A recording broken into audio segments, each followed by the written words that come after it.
এক দেশে ছিল ছোট্ট একটি গ্রাম। সেই গ্রামের একটি বাড়িতে ছিল অনেক পুরনো একটি ঘড়ি। গ্রামের সবাই দেখেছে সেই ঘড়ির কাঁটা রাত 12টার পর নিজে নিজেই নড়াচড়া করে। গ্রামের লোকেরা বলতো সেই ঘড়িতে কোনো আত্মা বন্দী আছে। সোহান ওই গ্রামের সাহসী একটা ছেলে। এই কথাটা সে কখনো বিশ্বাস করত না। একদিন রাত 12টার পর সোহান আর তার বন্ধু রিয়া চুপি চুপি সেই পুরনো ঘড়ির ঘরে ঢুকল। চারপাশে কেবল ঘুটঘুটে অন্ধকার। হঠাৎ ঘড়ির টিকটিক শব্দটা যেন আরো জোরে জোরে হতে লাগলো। সোহান আর রিয়া দেখল ঘড়ির কাঁটা সত্যি সত্যিই নড়ছে।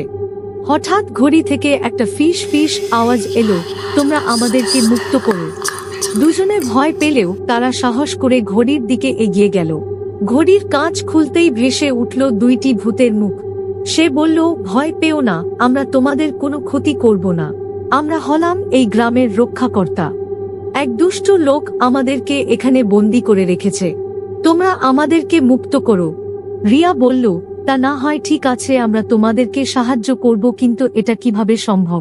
ভূতগুলো বলল, ওইখানে যে বইটি দেখছো ওটা কোনো সাধারণ বই নয়, ওটা জাদু আর মায়ার মন্ত্রের বই। আর বইয়ের জাদুমন্ত্রের কারণেই আমরা আটকে আছি। ওই বইয়ের 20 পাতার 20 নম্বর মন্ত্রটা পাঠ করলেই আমরা মুক্ত হয়ে যাব।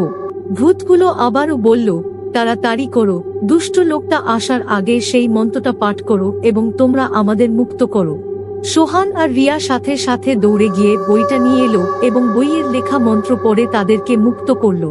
পরদিন থেকে গ্রামের লোকেরা ওই বাড়িতে আর কোনোদিন অদ্ভুত কিছু দেখতে পেল না।